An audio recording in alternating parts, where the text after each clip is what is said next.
നീ കുളിക്കടയിൽ പോയോ? പോയി. അവിടെ വെച്ച് ആരോടെങ്കിലും സംസാരിച്ചോ? സംസാരിച്ചു. ആരോട്? അമ്മിണിക്കുട്ടിയോട്. അമ്മിണിക്കുട്ടിയോ? അവൾ നിന്റെ ആരാടി? എന്റെ ആരുമല്ല, ആരും ആയിരുന്നുമില്ല. എന്ത് പറഞ്ഞു? നീ എന്നെ മര്യാദ പഠിപ്പിക്കാതായോ? തൊട്ടു പോകരുത് എന്നെ. നിങ്ങളുടെ ഇഷ്ടത്തിന് തുള്ളുന്ന പാവയാണ് ഞാനെന്ന് കരുതിയോ?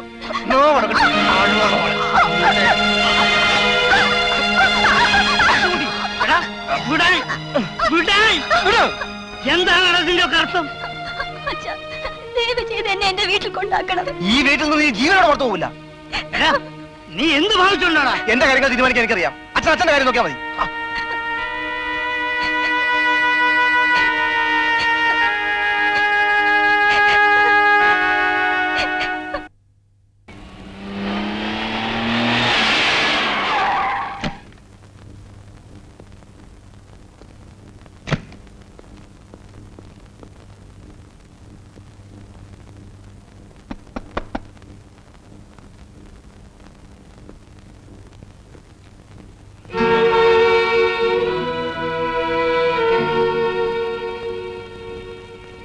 ഇങ്ങോട്ടിരിക്കൂ.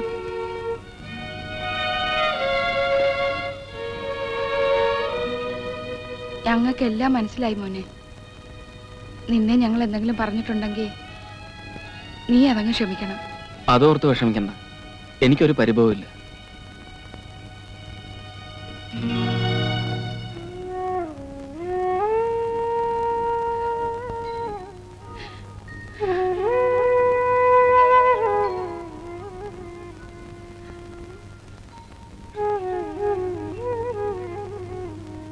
ചായ കുടിക്കും മോനെ. വേണ്ട, ഞാൻ വീട്ടിൽ നിന്ന് കഴിച്ചതാ. ഞാൻ ഇറങ്ങട്ടെ.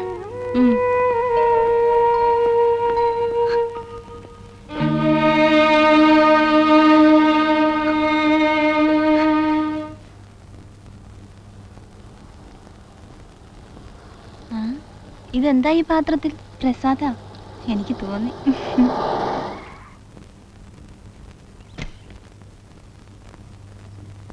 കേശവൻകുട്ടിയുടെ വീടേതാ? ഞാൻ ബോംബെന്ന് വരിക. എന്റെ മകളെയാ കേശവൻകുട്ടി വിവാഹം കഴിച്ചിരിക്കുന്നത്. കേശവൻകുട്ടി അറിയില്ലേ? സുജാതയുടെ അച്ഛനാണല്ലേ? ഏത് സുജാത? ഞാൻ പറഞ്ഞ ആലിസിന്റെ കാര്യ. കേശവൻകുട്ടി നാട്ടിലേക്ക് പോന്ന ശേഷം ഒരു കത്ത് പോലും അയക്കാത്ത കാരണം അവൾ ആകെ തളർന്നിരിക്കുക. അവൾക്ക് കത്തയച്ചില്ലെങ്കിലും പോട്ടെ, കൊച്ചുമോനെങ്കിലും ഒരു കത്ത് അയക്കായിരുന്നു. കൊച്ചുമോനെന്ന് പറഞ്ഞ കേശവൻകുട്ടിയുടെ മോൻ തന്നെ. വരട്ടെ, ഒക്കുമെങ്കിൽ നാളെ തന്നെ കേശവൻകുട്ടി അങ്ങോട്ട് തിരിച്ചു പോകണം.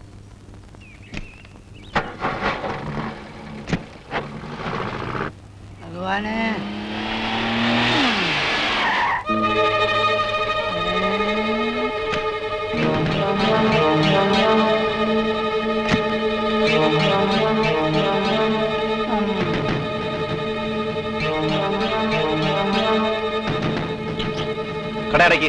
കടയടക്കി നിസ്സകരിച്ച ഞാൻ കട തുറക്കാൻ പോവാ. ഇനി ഈ കട തുറക്കണോ അടയ്ക്കണോ എന്ന് അനന്തം തീരുമാനിക്കും. ഈ കട കേശവൻകുട്ടിയുടെ അച്ഛൻ വാസുവിൻ്റെതാ, അതായത് എന്റെ. അനന്തന്റെ അച്ഛൻ്റെതല്ല. ഞാൻ ഈ കട തുറക്കും, കച്ചവടം ചെയ്യും.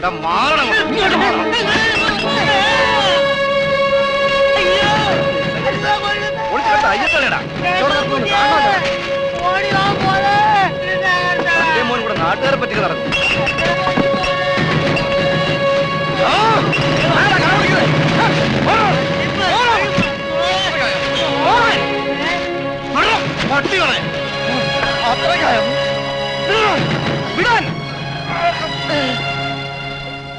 കേശവൻകുട്ടി, ഈ കട ഇന്നു പോലെ എന്റെ ആണ്. കട ഞാൻ പൊളിക്കും. തടയാനാണ് ഭാവമെങ്കിൽ നിന്റെയും നിന്റെ തന്തയുടെയും ശവമായിരിക്കും ബാക്കി. ഈ അക്രമത്തിന് പകരം ചോദിക്കാൻ ഇവിടെ അച്ചടങ്ങിയിരിക്കെ. ഇതിനെന്ത് പകരം ചെയ്യണമെന്ന് കേശവൻകുട്ടിക്ക് അറിയാം. വാ, അടിച്ചു പൊളിക്കടാ.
ചോദിക്കാനും പറയാനും ആരും ഇല്ലെന്ന് കരുതിയോ?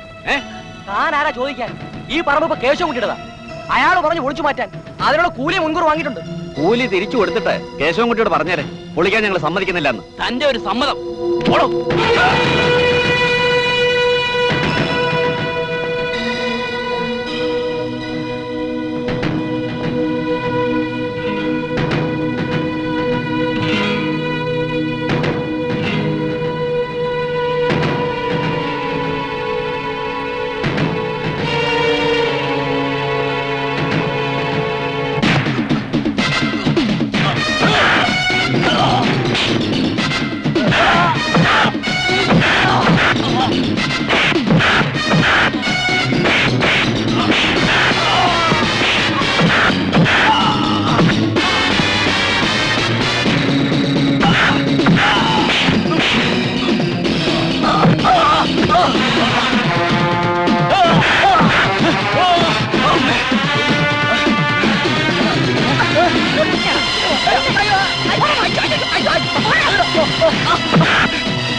സുന്ദരനീയും സുന്ദരി ഞാനും ചേർന്നിരുന്നാൽ തിരുവോണം കൈ എന്റെ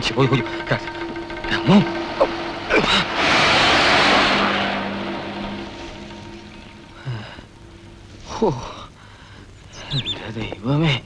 ഓ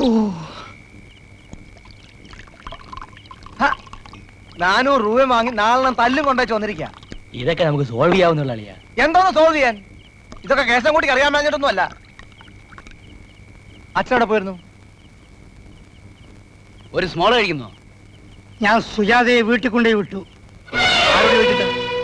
ആരോട് ചോദിച്ചിട്ടെന്നോ? എന്റെ മനസ്സിലാക്കിയോട് ചോദിച്ചിട്ട്.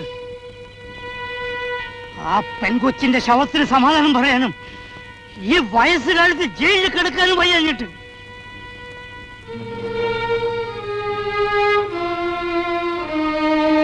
നിനക്ക് വേണമെങ്കിൽ എന്നെ തല്ലിക്കൊല്ലാം. നീ അതിന് മടിക്കാത്തവനാണെന്ന് എനിക്കറിയാം. ഞാൻ എല്ലാം അറിയുന്നുണ്ടടാ. ഒന്ന് പോകുന്നുണ്ടോ എന്റെ മുമ്പിൽ നിന്ന്?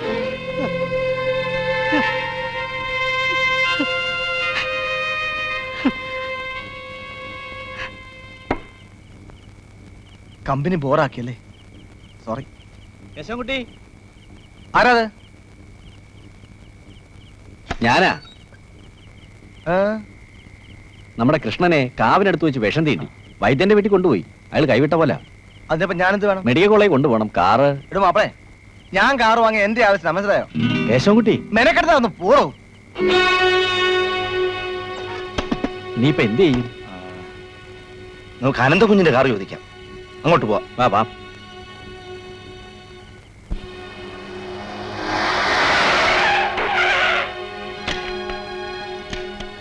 എങ്ങനെയുണ്ട്?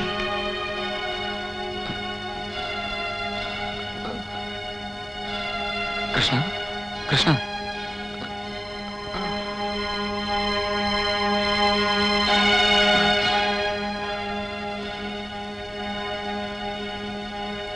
അനന്ത, അനന്ത, നമുക്ക് വേഗം മെഡിക്കൽ കോളേജ് കൊണ്ടുപോവാം. എങ്ങും കൊണ്ടുപോയിട്ട് കാര്യമല്ല. ഇത് കരിമൂർക്കനാ. അനന്ത, നിന്നോട് ചെയ്ത പാവങ്ങൾക്ക് എനിക്ക് കിട്ടിയ ശിക്ഷയാണിത്. നമുക്ക് ഹോസ്പിറ്റലിൽ പോവാം. വേണ്ട, ഞാൻ രക്ഷപ്പെടില്ല. രക്ഷപ്പെടാൻ പാടില്ല. അനന്തൻ എന്നോട് പൊറുക്കണം. അന്ന് എന്നെ വിഷം തീണ്ടി ഇവിടെ കൊണ്ടുവന്നത് കേശവൻകുട്ടി കളിച്ച നാടകമായിരുന്നു. നീ എന്തായി പറയുന്നത്? സത്യത്തിൽ അന്ന് എന്നെ വിഷം തീണ്ടിയിരുന്നില്ല. ഇത് നിനക്കുള്ളത്. എല്ലാം ഭംഗിയായി നടന്നാൽ ഇതുപോലെ ഒരു കുപ്പി കൊടുത്തരും. അഭിനയം ഗംഭീരമാകണം. അനന്തം കണ്ടാൽ സത്യത്തിൽ നിന്നെ പാമ്പ് കടിച്ചാണ് തോന്നണം. ബാക്കി കാര്യങ്ങളെല്ലാം ഞാൻ ആ വൈദ്യനോട് പറഞ്ഞിട്ടുണ്ട്. സത്യം എങ്ങാനും പുറത്തറിഞ്ഞ ഒന്നും അറിയില്ല. നീ ആരോടും പറയാതിരുന്നാ മതി. ചെല്ലേ.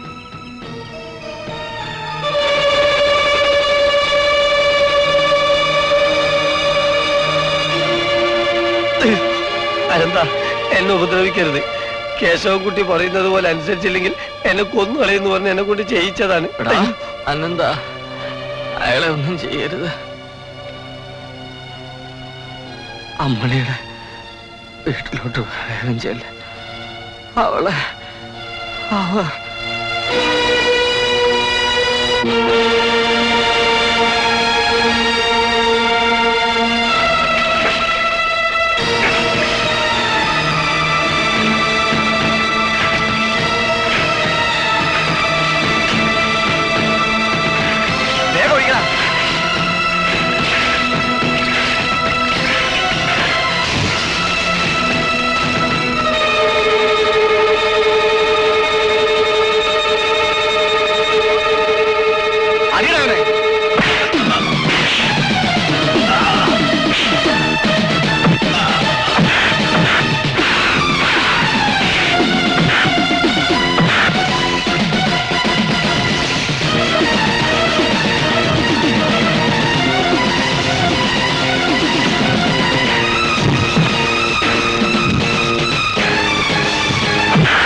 ഈ മഹാഭാവിയെ കൊന്നിട്ട് നീ നിന്റെ ജീവിതം തൊലയ്ക്കുന്നു.